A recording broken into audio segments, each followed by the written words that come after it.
बस एक चीख मारी और हजारों साल से सोया हुआ मम्मी जिंदा हो गया।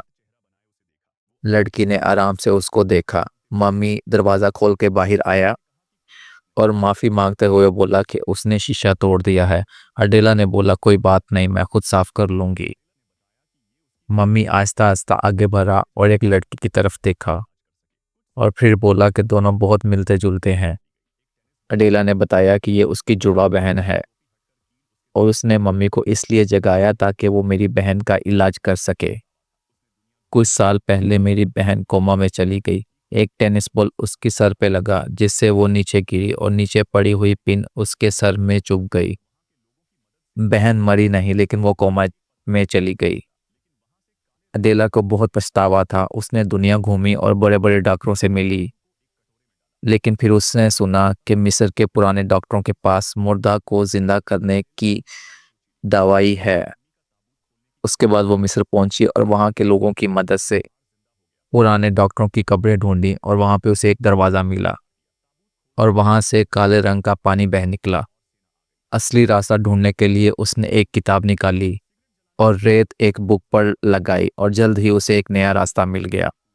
उसके मिस्री दोस्त सोना देखकर लालच में पड़ गए। अदेला मम्मी ढूंढने के चक्कर में पड़ गई। जैसे ही लड़की ने ताबूत खोलने की कोशिश की तो वहां पे एक सिपाही ने उसको रोक दिया। उसी वक्त सिपाही के गर्दन का हार जिंदा हो गया और उसी तरीके से उसका गला घोंट दिया। उसके एक साथी को भी एक अजीब शक्ति ने मार दिया। ताबूत खोलकर वो खुश होने ही वाली थी कि पीछे से एक और नया ग्रुप आ गया। दूसरे ग्रुप ने आके उन्हें पकड़ लिया, लेकिन अडेला ने एक चाल चली। सिगरेट जलाने के बहाने उसने लाइटर जमीन पर फेंक दिया और खुद ताबूत के जरिए पानी में जा गिरी। अडेला बड़ी मुश्किल से मम्मी को अपने शहर लाई। उसने मम्मी को जलाने की कोशिश की, लेकिन मम्मी नहीं जगी।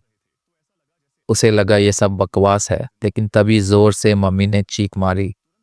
मम्मी ने बड़े एहतराम के साथ उसका शुक्रिया अदा किया। अडेला ने उससे बहन को बचाने की रिक्वेस्ट की। मम्मी ने कहा कि तुमने गलत इंसान को जगा दिया है। मम्मी ने कहा कि मैं कोई जादूगर नहीं हूं, लेकिन मैं तुम्हारी मदद कर सकता हूं, लेकिन हमें कहीं जाना होगा।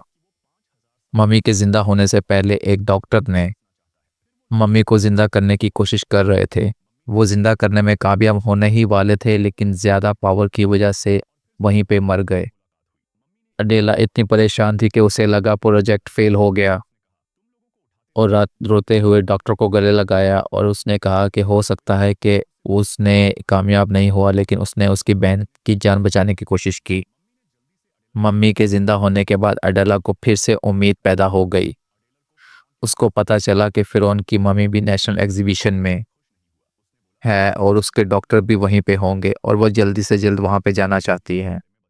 और उसी वक्त एक सूट पहना मम्मी एक मोटे आदमी से रास्ता पूछता है और मोटा आदमी बेहोश हो गया। अडेला भागते हुए से कहती है कि किसी से भी ऐसे बात ना करे, नहीं तो कोई मसला पैदा हो सकता है। मम्मी ने शिकायत की कि वो 5000 साल से कब्र में था और 5 मिनट के लिए हंसना चाहता है। मम्मी ने अपनी उंगली से इशारा किया और दरवाज़ा खुल गया। चलते हुए ने सिक्योरिटी गार्ड से मुलाकात करनी पड़ गई।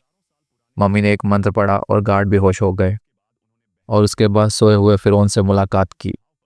फिरौन उठा, अंगड़ाई ली। उसके बाद मम्मी ने अडेले का तारुफ करवाया। उसने कहा कि मुझे उसका पर्सनल डॉक्टर चाहिए फिर, लेकिन फिरौन इस चीज़ से खुश नहीं होता।